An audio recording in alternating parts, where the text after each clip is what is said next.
네, 안녕하십니까. 이준희입니다.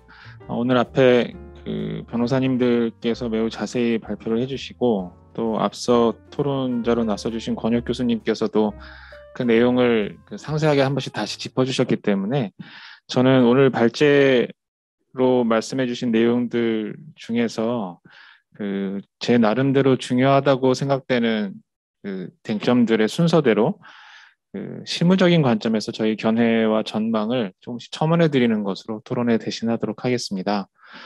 먼저 사용자성 확대 관련 문제인데요.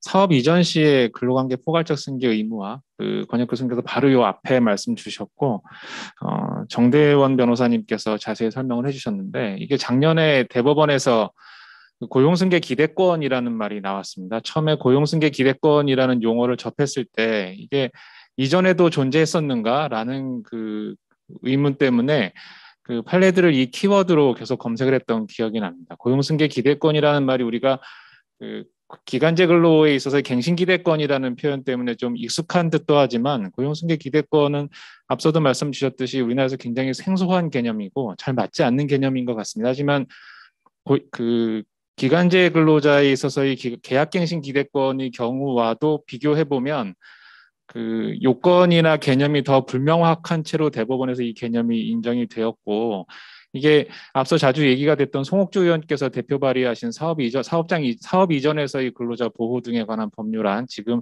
환경노동위원회에 계류돼서 노동소위에서 지금 논의가 되고 있는데 이 법안에서도 고용승계 기대권의 내용을 완전히 포섭하고 그보다 약간 더 넓은 의미에서 고용을 포괄적으로 승계하도록 하는 내용을 담은 법안이 논의가 되고 있습니다. 그렇다면 기업들은 2022년도에 이 법안이 통과되고 더군다나 대법원에서 다른 신급법원도 아니고 대법원에서 고용승계 기대권이라는 용어가 명시적으로 사용된 상황에서 앞으로 특히 청소 영역이나 건물 관리 영역에서 이게 많이 논의가 됐었는데 이 문제가 그대로 확정돼서 굳어지는 것이냐, 앞으로 무조건 고용을 승계해야 되는 것이냐라는 두려움을 가지지 않을 수 없습니다. 저희가 생각하기에는 이미 법률이 제정되기 이전부터라도 대법원 판례의 영향력 때문에 고용 승계 요구가 많이 제기될 것이라고 생각이 되고요.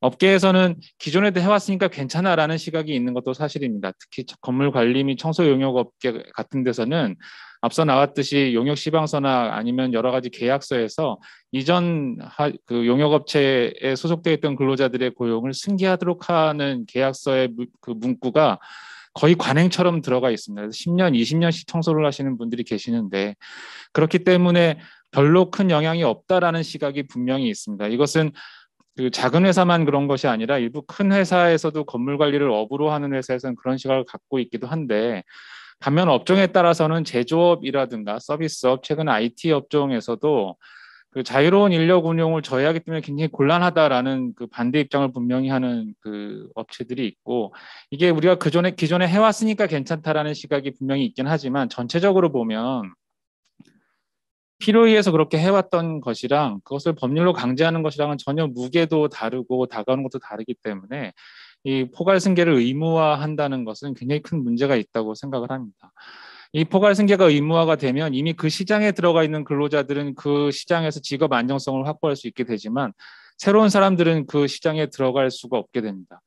그리고 신규 인력을 확보를 하고 그 업종에 뛰어들려는 신규 사업자들도 사실상 진입장벽이 처지는 거죠. 그래서 경영자가 혼자 들어가서 다른 업체의 근로자들을 승계해서 사업을 할 수밖에 없게 되는 그런 문제가 생기고 이게 새롭게 창업을 하려는 사업주하고 고용을 승계해서 이전 업체의 일을 그대로 받아서 하려는 사람하고 간에 이유를 알 수 없는 차별이 발생하게 됩니다. 이런 여러 가지 문제 때문에 고용승계 기대권을 인정한다든가 아니면 성옥주 의원의 법안은 굉장히 문제가 있다고 저희는 판단하고 있지만 하지만 눈앞에 다가와 있는 현실은 고용을 승계할 할 수밖에 없는 그런 현실이 있는 것 같고요.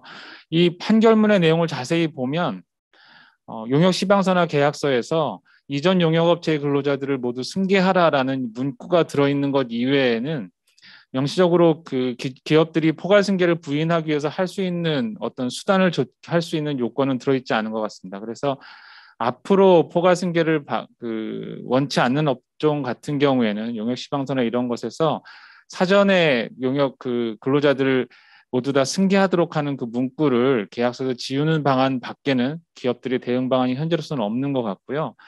이게 사전에 협의하거나 합의해서 이 용역 그 근로자들의 근로 관계를 포괄적으로 승계하도록 하는 내용을 지웠을 경우에 유사한 사례에서 법원이 고용 승계 기대권을 어떻게 인정할 것인가는 향후 한두 번의 판례가 더 나와 봐야 알 수 있는 문제인 것 같습니다. 그리고 하청업체 노동조합의 원청업체에 대한 단체교섭권이 인정됐을 경우에 그 창구 단일화를 해야 되는가 하는 문제가 좀 앞에서는 이야기가 나오지 않았기 때문에 잠깐 말씀을 드려보면, 이게 원청업체 사업장을 하나의 사업장으로 보고 그 안에서 사내하청을 하는 사업체들의 고유 영역을 인정하지 않는다면 원청 사업장 하나가 하나의 사업장이 되고, 만약 하청 노동조합이 원청 사용자에게 단체교섭을 요구하면 그냥 형식적인 논리로는 단체교섭 창구 단일화 절차가 진행돼야 된다는 그 판단을 할 수밖에 없습니다. 그렇다면 대개의 경우는 다수 노동조합, 과반수 조직을 갖고 있는 노동조합은 그 원청 소속 노동조합이 되겠죠. 그럼 하청 노동조합들은 창구 단일화를 하게 되면 독자적인 단체교섭권을 확보할 수 없다는 결론에 이르게 됩니다.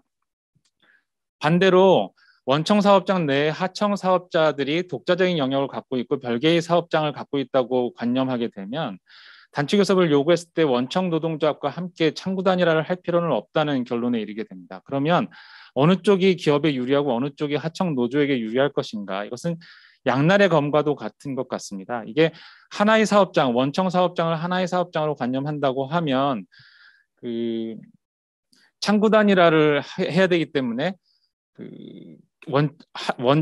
제가 자꾸 원하청 용어를 헷갈리는데, 하청 소속 노동조합들이 독자적인 단체 교섭권을 행사할 수 없는 상황에 이르게 될 가능성이 높겠죠.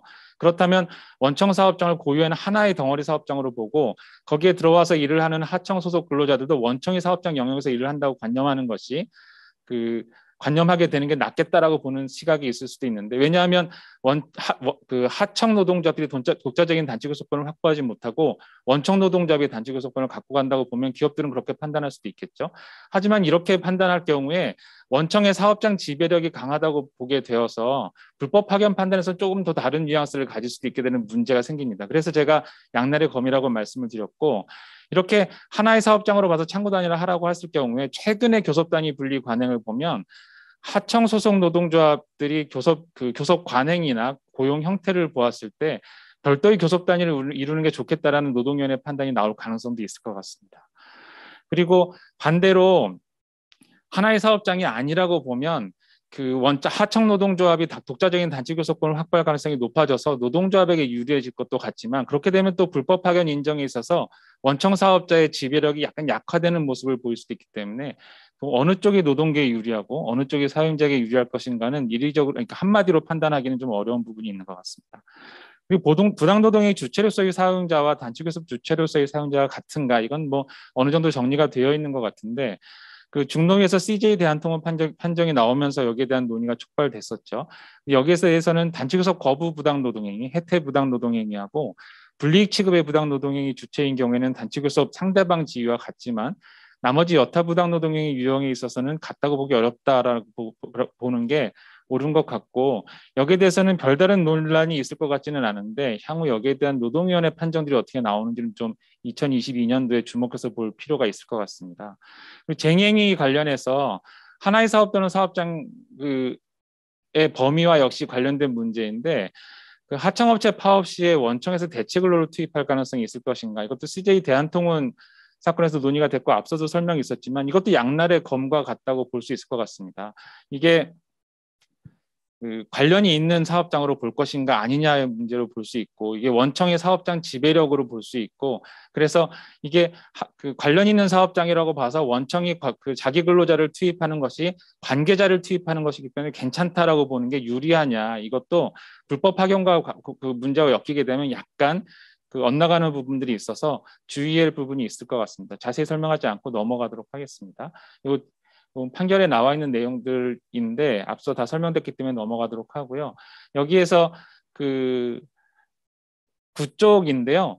여기에 대한 다툼은 판결에서도 완전히 정리가 된 것은 아니고 학계에서도 약간씩 이론이 있기 때문에 앞으로 추가로 법원에서 대법원 판결 정도의 신급을 통해서 정리가 한번 돼야 될 거라고 생각이 되고, 앞서 말씀드린 대로 양날의 검의 그 효과가 있을 수 있기 때문에 기업들이 하청 근로자들이 원청의 사업장 영역에서 파업을 했을 경우에 대체 근로자를 투입할 것인가 말 것인가를 판단할 때 조금 넓은 관점에서 보고 판단을 해야 되지 않을까 생각이 듭니다. 불법 파견과 관련된 쟁점인데요. 사내 하도급의 경우에 사외 하도급의 경우에 불법 파견을 인정하는 문제, 앞서 그 송혜창 변호사님께서 자세히 설명을 해주셨기 때문에 저는 간단히 다른 측면에서 좀 정리를 해보면 이 판결에서 불법 파견을 인정했던 근거를 간단히 정리해보면 다음과 같은 네 가지가 나옵니다. 먼저는 실질적 작업 지시 결정이 있었다고 봤고, 조립 업무의 필수성과 상시성을 인정했습니다. 그리고 하청업체의 전문성과 생산 기술의 독자성이 없다고 판단했고요. 공장 기계 설비 등의 무상 임차가 문제가 됐습니다. 여기서 언뜻 떠오르는 것은 동희오토 모델입니다. 기아자동차 레이나 이런 것들을 생산하는 동희오토와 어떤 차이점이 있는가 문제인데, 동희오토 같은 경우에는 생산 설비는 기아자동차에서, 그리고 부지와 건물은 현대자동차에서 임차해서 사용을 하고 있습니다. 그런데 일각에서는 이 현대위아에서 평택 2공장 사건은 무상으로 임차해서 사용하고 있었고, 동희오토는 돈을 내고 있었기 때문에 불법 파견 판단이 들어가면 서로 완전히 다른 사례가 되지 않겠느냐라고 보는 시각이 업계에서는 있었습니다. 그래서 평택 2공장, 현대위아 평택 2공장 사건 같은 경우에 원청의 공장 사용료를 부지 사용료나 건물 사용료, 시설 사용료를 내면 불법 파견 문제에서 좀 자유로울 수 있지 않을까라는 생각을 하는 시각이 있는데, 앞서 변호사님들도 말씀 주셨지만 그 시각은 조금 위험한 것 같습니다. 왜냐하면 어떤 영역에서 일을 하느냐, 혼재되어 있느냐 이런 것보다는 실질적으로 작업 지시하고 그 작업 여부를 결정했느냐를 굉장히 중요한 판단 요소로 보고 있기 때문에, 그리고 이 평택 2공장이 그대로 이렇게 있는 것이 아니고 사실관계를 좀 들여다보면 동의오토 모델로 넘어가기 위한 과정 중에 있었던 것으로 보입니다. 조금씩 그 형태를 이전을 해서 동의오토 모델로 완전히 이전을 해서 불법 파견 문제로부터 자유로워져야 되겠다라는 판단이 있었던 것 같은데, 제가 제 좁은 소견으로 판단하기에는 앞으로는 동의오토 모델로 완전히 이전한다 하더라도 불법 파견 문제에서 자유롭기 어렵다는 생각이 듭니다. 왜냐하면 작업을 개시할지 여부, 어떻게 작업할지 여부, 무엇을 생산할지 여부, 무엇을 언제까지 생산할지 여부를 하청업체가 독자적으로 결정할 수가 없다면 불법 파견으로 가겠다라는 의지가 이 판결에서 보이기 때문에, 단순히 그 형태를 동의오토 모델로 간다고 해서 이 문제가 해결되지는 않을 것 같다. 이미 동의오토 모델이 있는데 그럼 이것은 어떡할까요? 라는 반론을 하실 수도 있겠지만, 동의오토 모델도 장차 수년 이내에 불법 파견 문제가 새롭게 제기되면 좀 위험한 상황에 처할 수 있지 않을까, 이렇게 감히 판단이 됩니다.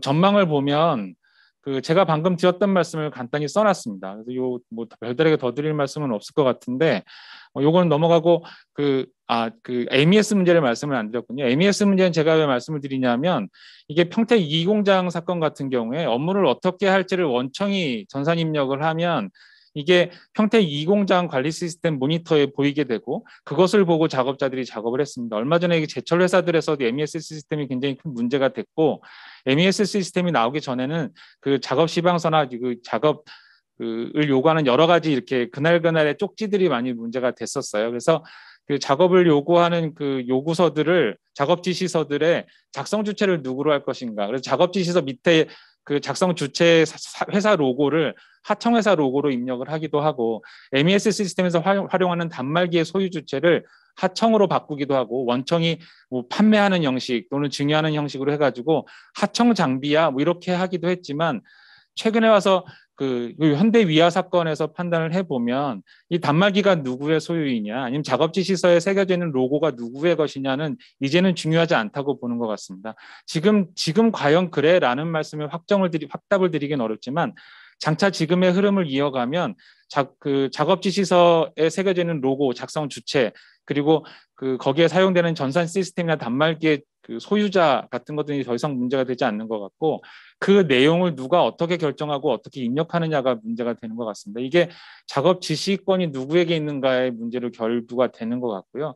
그래서 향후 MES 시스템을 활용하는 업체에서도 단순히 원청이 보낸 것을 하청 소유 장비에 띄우는 것은 괜찮아라는 좀 아니라는 태도보다는 이 작업 수행 여부, 작업의 종류, 작업 종료에 관한 모든 것들을 하청이 결정할 수 있을 정도의 상당한 독자성을 부여하지 않으면 향후 불법 파견 문제에서 자유롭기 어렵다라는 생각을 감히 하고 있고요. 이게 시간이 얼마 없는 것 같습니다. 그래서 준비한다 그러면 굉장히 좀 속도를 내서 이에 대한 대비를 해야 되지 않을까라는 생각이 듭니다. 산업안전보건법상 사용자의 의무 확대 관련해서도 앞에서 정대원 변호사님께서 자세히 설명을 해주셨기 때문에 2022년도 전망과 대응만 말씀을 드려보면 일단 전담 부서를 설치하는 의무가 그것이 되게 중요할 것 같고 형식적인 대응일 것 같고 앞서 여러 가지 말씀 주신 그 대응 방법 이외에 실무적으로는 공동 대응 체계를 조금 더 실질화할 필요가 있다고 생각을 합니다. 협의체라고 해서요. 우리 산업안전보건법 제64조 제1항에 보면은 이 협의체 구성 의무가 나와 있고 산업안전보건법이나 여타 법률에 이것과는 조금 다른 종류와 위상의 협의체들이 굉장히 많이 규율이 돼 있습니다. 건설업을 따로 규율하기도 하고. 그런데 이 협의체를 운영함에 있어서 많은 기업들이 가지고 있는 관심은 감독관들이 나와서 봤을 때 보여주기 위해서 회의록을 어떻게 작성할 것인가, 규약을 어떻게 만들어서 비치해 놓을 것인가, 그냥 과거의 노사협의회 정도의 인식을 가지고 이 문제를 바라보고 있는 것 같아요. 그런데 이 협의체를 조금 더 실질적으로 운영하지 않으면 앞으로 사업장에서 중대재해가 발생했을 때 하청업체 근로자에게 하청업체의 과실로 하청업체의 사업 영역에서 발생한 그 중대재해가 원청의 과실로 원청 사업자의 책임으로 돌아갈 가능성이 매우 크기 때문에 여기에 대응하는 방법은 그렇죠. 조심해야 되고 법률이 제시하는 의무를 다 이행해야 되겠지만 그보다는 이 협의체를 실질화해서 하청업체의 책임을 이행하도록 계속 원청에 강요를 해야 되고요. 계속 그것을 확인하고 이행 여부를 독려하는 과정을 계속 준수를 해야 됩니다. 이걸 위해서 이 협의체에는 그동안 사장님들이 잘 참여하지 않았는데요. 이 협의체 운영을 실질화하기 위해서는 사용자급의 위원들이 참여해서 이 회의가 운영되도록 해야 되고 그리고 형식적인 걸 수 있겠지만 이게 행사를 많이 하는 것도 굉장히 중요합니다. 그래서 우수업체에 대한 포상시상도 그 협의체에서 한 다음에 대대적으로 공지를 하고 그것으로 인해서 하청업체들이 안전관리를 제대로 할 수 있도록 동기부여를 하는 그것도 필요하고요. 그리고 근로자들이 협의체가 제대로 운영되고 있다는 것을 확인할 필요가 있고 일체에서 단순히 회의록만 작성해서 형식적으로 복사하고 붙여 넣어서 비치하는 것이 아니라 이 협의체에서 매달 이 중대재해가 일어나지 않도록 원청과 하청이 어떻게 역할 분담을 하고 어떻게 책임을 부담할 것인가를 그래서 실질적으로 논의를 해야 됩니다. 이게 시간이 많이 들 것 같지만 실제로 몇몇 회사에서 운영한 사례들을 보면 크게 무리 없이 이렇게 운영을 할 수 있고 참석 주체의 직책을 올린다고 해서 업무 수행에 큰 문제가 발생하고 있지 않기 때문에 이 공동대응 체계, 특히 협의 체계를 실질화하는 것이 사실상 무과실 책임을 뒤집어 쓰는 거 아니냐라는 불만이 여기저기서 나오고 있는 가운데 기업들이 할 수 있는 굉장히 실질적인 대안이 될 수 있지 않을까 저는 감히 이렇게 생각을 합니다. 여기까지 말씀드린 걸로 하겠습니다.